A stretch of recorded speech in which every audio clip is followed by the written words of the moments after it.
Hello friends, today we start with AC theory. We recall EMF equation of AC generator. ET is equal to E max sin omega t. We plot graph between voltage and time. The graph is like this. ET versus time or IT versus time. If we recall current equation, induced current is given by the expression IT is equal to ET by R, where R is load resistance. If we substitute the value of ET from here, it is E max sin omega t by R. So E max by R is I max and is sin omega t. So IT is equal to I max sin omega t. So where I max is equal to E max by R. It's current equation. This is AC voltage equation, it is AC current equation.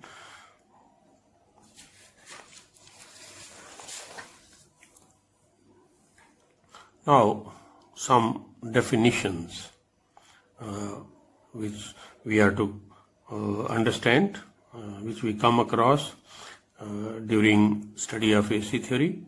First is amplitude.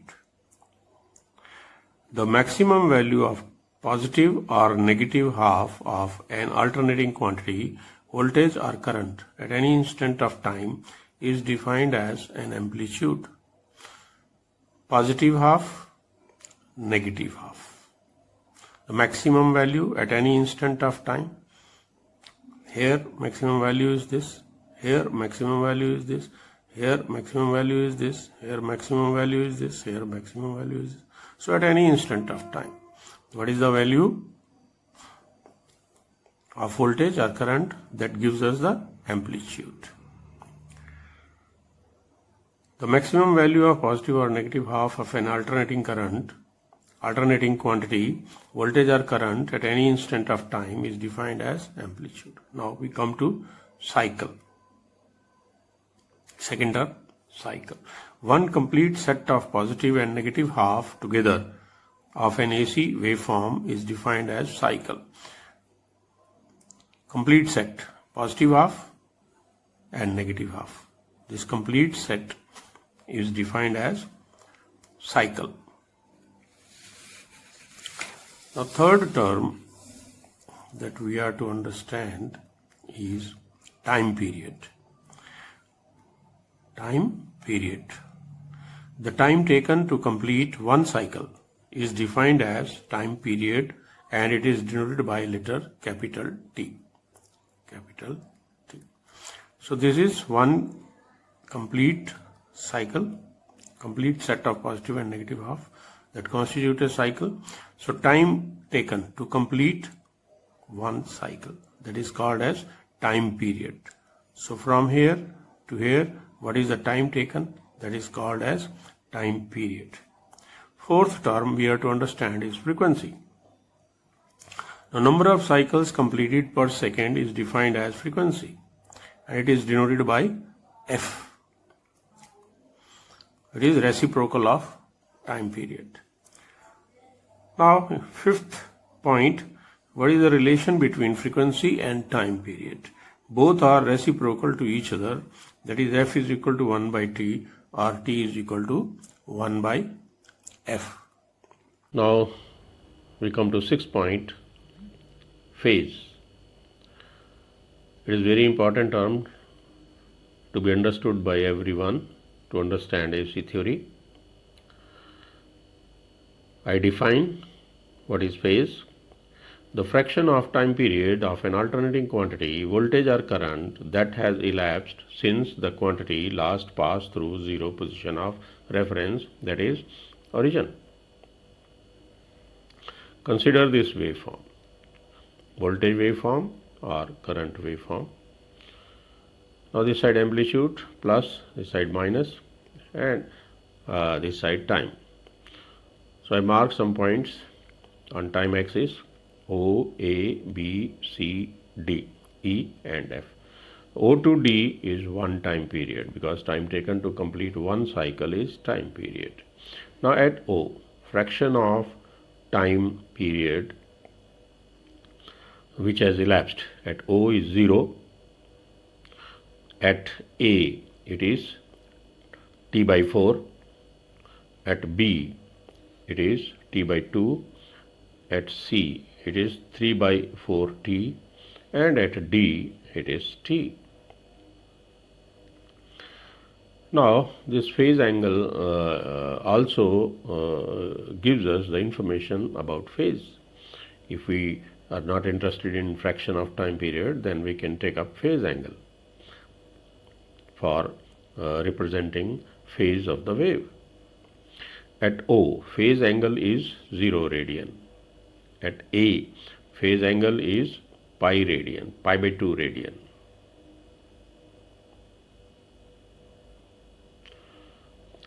At B, phase angle is pi radian. At C, phase angle is 3 by 2 pi radian. And at D, phase angle is 2 pi radian. Either you represent phase in terms of fraction of time period, or you represent phase in terms of phase angle.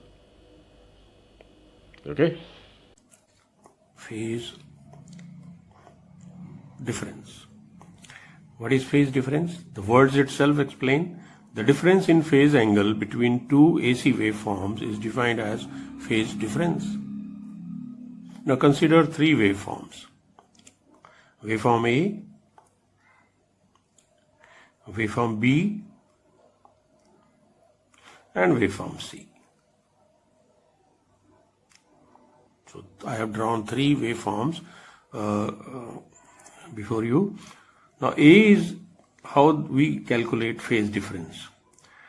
Now A is leading ahead of B by phase angle pi by 2, or B is lagging behind A by an angle pi by 2.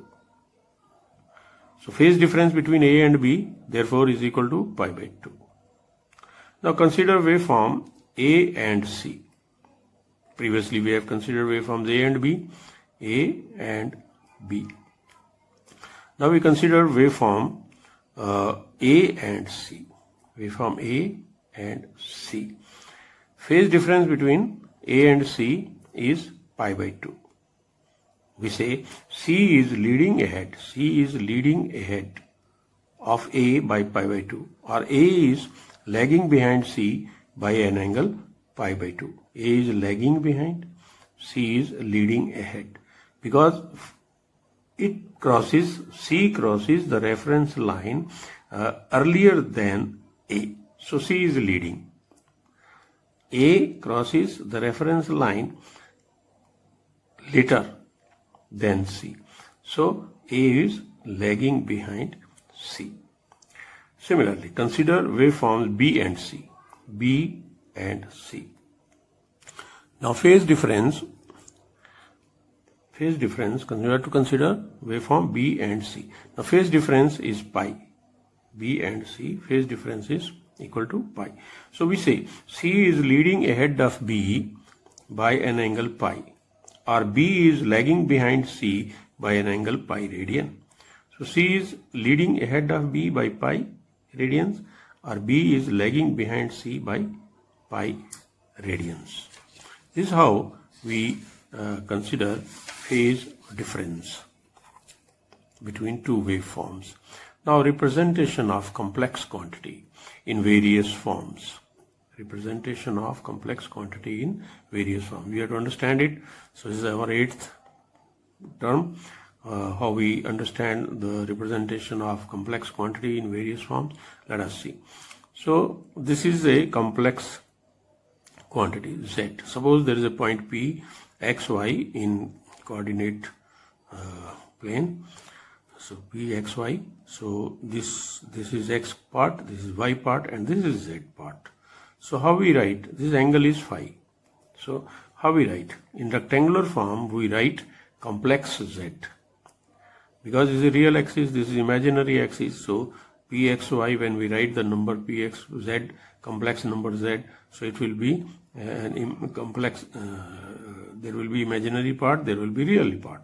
So complex quantity is consisting of real part as well as imaginary part. So how we write complex number?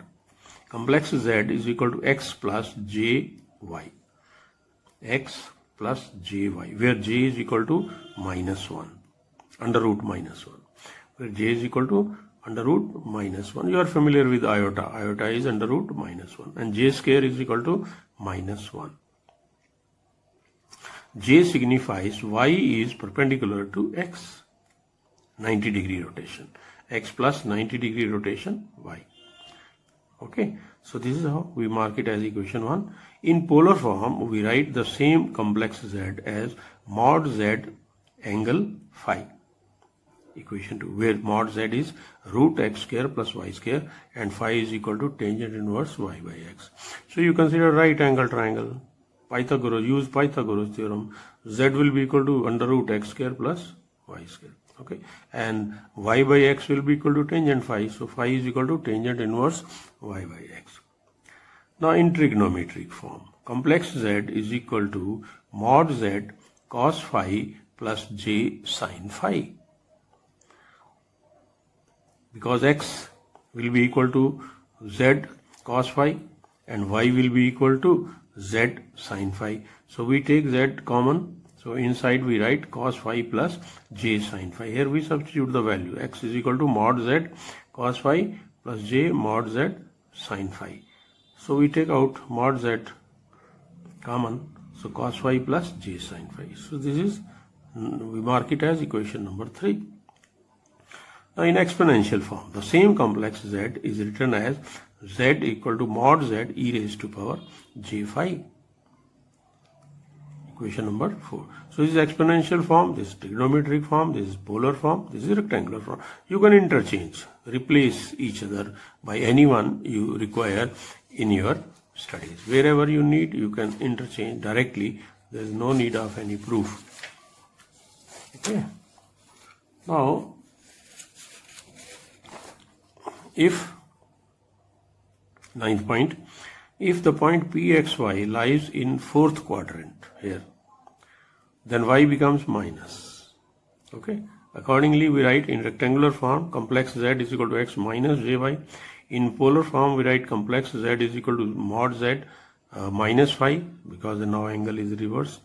In trigonometric form, we write complex z is equal to mod z cos phi minus j sin phi. And in exponential form, we write complex z is equal to mod z e raised to power minus j phi. Okay, so these are some basic terms you are to understand AC theory.